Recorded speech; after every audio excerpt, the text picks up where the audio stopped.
Hello everyone, assalamu alaikum. It's me Jian from Jian Evan. International break তো প্রায় শেষ। তো ইন্টারন্যাশনাল ব্রেক শেষ হওয়ার আগে আজকে হচ্ছে আমার লাস্ট ভিডিও, যেটা হচ্ছে কোনো ন্যাশনাল টিমকে নিয়ে বা ন্যাশনাল টিমের প্লেয়ারকে নিয়ে। তো চলেন শুরু করি আজকের এই ভিডিও।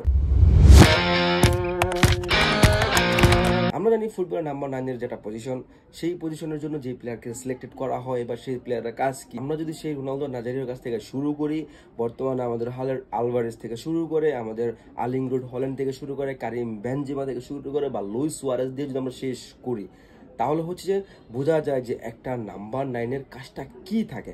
সো একটা নাম্বার 9 এর যে মূলত যে কাজ, সেটা আমরা সবাই জানি। বক্সের ভিতরে তার ক্রিয়েটিভিটি থাকতে হবে, তার শার্পনেস থাকতে হবে, 1x1 এ বিট করার অ্যাবিলিটি তাকে থাকতে হবে, ওভারঅল তাকে থাকতে হবে বক্সে সুপারিয়র এবং 1x1 থেকে শুরু করে তার ফিনিশিং অ্যাবিলিটি বা তার মানে বক্সে একটা প্লেয়ারের যে ক্রিয়েটিভিটি থাকা দরকার, সবগুলো যদি পারফেক্ট কোনো প্লেয়ারের থাকে, গোল করার অ্যাবিলিটি থেকে শুরু করে ওভারঅল, তাকে আমরা একটা পিওর নাম্বার 9 হিসাবে ভাবতেই পারি। সো অলরেডি আমরা জানতে পারছি যে একটা নাম্বার 9 এর কাজটা কি হইতে পারে, এবং প্রত্যেকটা দলে কিন্তু একটা স্পেশাল নাম্বার 9 থাকে, যার কাজটা হচ্ছে যে গোল করা। ঠিক তেমন একটা প্লেয়ার কিন্তু ব্রাজিলের দলে আছে। আপনার কি মনে হয় যে লাস্ট কবে ব্রাজিলের নাম্বার 9 এর খেলা দেখে আপনি হ্যাপি হয়েছেন?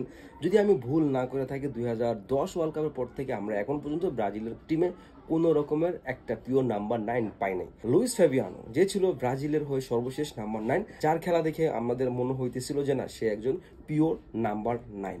এবং তারপর থেকে আমরা কতজনকে পাইলাম? আমরা পাইলাম ফিরমিনোকে পাইলাম, গ্যাব্রিয়েল জেসুসকে পাইলাম, এবং বর্তমান সময়ের আমাদের রিচার্লিসন আছে সব। তো আজকের স্পেসিফিকলি কথা হচ্ছে যে আমাদের বর্তমান ব্রাজিলের নাম্বার 9 নিয়ে। এবং বর্তমান ব্রাজিলের নাম্বার 9 সবার প্রথম পছন্দ হচ্ছে কি? দা খাম্বা বয় রিচার্লিসন। বেসিক্যালি মূলত আজকের ভিডিওটা হচ্ছে আমাদের খাম্বা বয় রিচার্লিসনকে নিয়ে, যাকে আমরা ঘুঘু বয় নামেও চিনা থাকি। এখন দেখেন, বর্তমানে ব্রাজিল যে ধরনের প্লেইংটা তারা করতেছে, এইখানে নাম্বার 9 এর ভূমিকা তেমন একটা নাই বললেই চলে। এবং সেইখানে নাম্বার 9 ছাড়াও ব্রাজিল প্রতিনিয়ত গোল করতেছে, ব্রাজিল ম্যাচ বের করে ফেলতেছে। সো নাম্বার 9 এর থাকা না থাকা সমান কথা। কিন্তু আমাদের এই খাম্বা বয় রিচার্লিসন, তাকে কিন্তু ডে বাই ডে সুযোগ দেওয়া যাইতে হইতেছে, এবং তার ডেডিকেশনের লেভেল থেকে শুরু করে, তার স্ট্যাটাস থেকে শুরু করে সব কিছু তিনি এমনভাবে নিজেকে প্রেজেন্ট করতে চান বা এমন তার ডেডিকেশনের লেভেল দেখান, যেটা দেখে আপনি তার উপরে একটু আস্থা রাখতেই পারেন যে এজ এ নাম্বার 9 হিসাবে সে হয়তোবা ওয়ান ডে টুমোরো টুডে ব্রাজিলের জন্য অনেক সুফল বয়ে আনবে। বাট এই খাম্বা বয়ের যে কি কাজ, তিনি সেটা নিজেই জানে না। না আছে তার ফিনিশিং অ্যাবিলিটি, না আছে তার বক্সের ক্রিয়েটিভিটি, না আছে তার হেডিং অ্যাবিলিটি, না আছে তার 1x1 বিট করার অ্যাবিলিটি। তাইলে তিনি ভাই ক্যান টিকে আছে? আমারও কোশ্চেন এইটা। তাইলে তিনি ব্রাজিলের মতো টিমে ক্যান টিকে আছে? অনলি ডেডিকেশনের জন্য তিনি টিকে আছে। সো এইখানে কার্লোস অ্যাঞ্চেলোত্তির যেটা প্রধান কাজ, সেটা হচ্ছে যে এই রিচার্লিসন মার্কা এই খাম্বা প্লেয়ারদের কাছ থেকে ব্রাজিলকে এখনই বাঁচাইতে হবে। লাস্ট 2025 সালে রিচার্লিসন 6টা ম্যাচ খেলছে, সেখানে তার কোনো গোল নাই, অ্যাসিস্ট নেই। এটা যদি কোনো নাম্বার 9 এর কাজ হয়ে থাকে, তাইলে আপনাকে বুঝতে হবে যে আপনার 9 এর অবস্থা কি এবং আপনাদের স্ট্রাইকারের অবস্থাটা কি। যেখান থেকে আমাদের উইংসের প্লেয়াররা গোল করতে আসে, যেখান থেকে আমাদের ডিফেন্ডার আইসা গোল করতে আসে, সেইখানে আপনার নাম্বার 9 হয়ে কোনো গোল পাইতেছেন না। এটা আপনার জন্য খুবই লজ্জার একটা ব্যাপার হইতে পারে, এবং এমন নাম্বার 9 কোনো দলে যাতে না থাকুক। আমরা যদি লাস্ট দেখি আর্লিং ব্রাউট হল্যান্ডকে যদি দেখি, নরওয়ের হয়ে তিনি 4টা-5টা করে গোল ডে বাই ডে করে ফেলতেছে, এবং আলভারেজকে যদি দেখি আর্জেন্টিনার হয়ে, তিনি চমৎকার ফুটবলটা খেলতেছে। সো ওভারঅল যেই টিমগুলোতে নাম্বার 9 এর একটা প্রপার ইউজ করা হইতেছে, যাদেরকে নাম্বার 9 এর জন্য ভাবা হইতেছে, তারা টুকটাক সবাই পারফরমেন্স করতেছে, শুধুমাত্র একমাত্র ঘুঘু বয়, খাম্বা বয়, রিচার্লিসন ছাড়া। তো রিচার্লিসনকে আপনার কেমন লাগে সেটা একটু কমেন্ট সেকশনে সবার আগে জানান।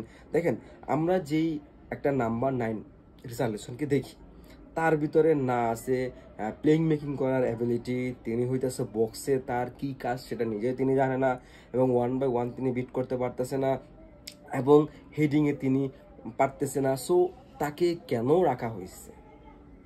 সো এই টাইপের নাম্বার 9 ব্রাজিল থেকে এখনই জায়গা ফালায় দেওয়া উচিত। যদি ব্রাজিল ওয়ার্ল্ড কাপে ভালো কিছু করতে চায়, নাম্বার 9 থেকে গোল পাইতে হয়, তাইলে হচ্ছে যে কোনো একজনকে নিয়ে আগাইতে হবে, নট অনলি রিচার্লিসন।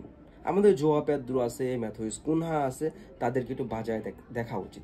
এবং তাদেরকে যদি এই পজিশন যদি আপনার হোল্ড করাইতেই হয়, যদি এই পজিশন থেকে আপনার গোল পাইতেই হয়, যদি এই পজিশন আপনাকে খেলাইতেই হয়, ডন কার্লো আনচেলত্তির এখনই বোঝা উচিত যে কোনো কাউকে একজনকে আমার হয়তো কিছুটা দিন সুযোগ দেওয়া উচিত। সো এই হইতেছে কথাবার্তা। সো রিচার্লিসনকে আপনার কেমন লাগে সেটা একটু কমেন্ট সেকশনে জানান। এখন অনেকে বলবেন রিচার্লিসন তো চমৎকার গোল করতে পারে, হ্যান ত্যান অনেক কিছু। ভাই মানে একটা প্লেয়ারকে যদি বারবার সুযোগ দেওয়া হয় বা বারবার যদি তাকে খেলানো হয় তিনি গোল করবে, এটা অন্তত শিওর। সো রিসার্লিসনকে আমরা চাই না। সো আপনার কাছে রিসার্লিসনকে কেমন লাগে কমেন্ট সেকশনে জানেন। অনেকে যদি রিসার্লিসনের ফ্যানও হয়ে থাকেন, সরি, আপনারা ভাই মাফ করে দিয়েন। ব্রাজিল টিমটাতে রিসার্লিসনকে আমরা আর দেখতে চাই না। সো এই হইতেছে কথাবার্তা ইন্টারন্যাশনাল ব্রেকের শেষ হওয়ার আগে ইন্টারন্যাশনাল টিমকে নিয়ে বা একটা নাম্বার 9কে নিয়ে আমার শেষ কথা। সো আপনার কাছে রিসার্লিসনকে কেমন লাগে কমেন্ট সেকশনে জানান, এবং আপনার কাছে কি মনে হয় রিসার্লিসনকে দলে রাখা উচিত নাকি আর্জেন্টিনাতে নতুন কাউকে চিন্তা করা উচিত, সেটা একটু কমেন্ট সেকশনে সবার আগে জানায় যান। ধন্যবাদ।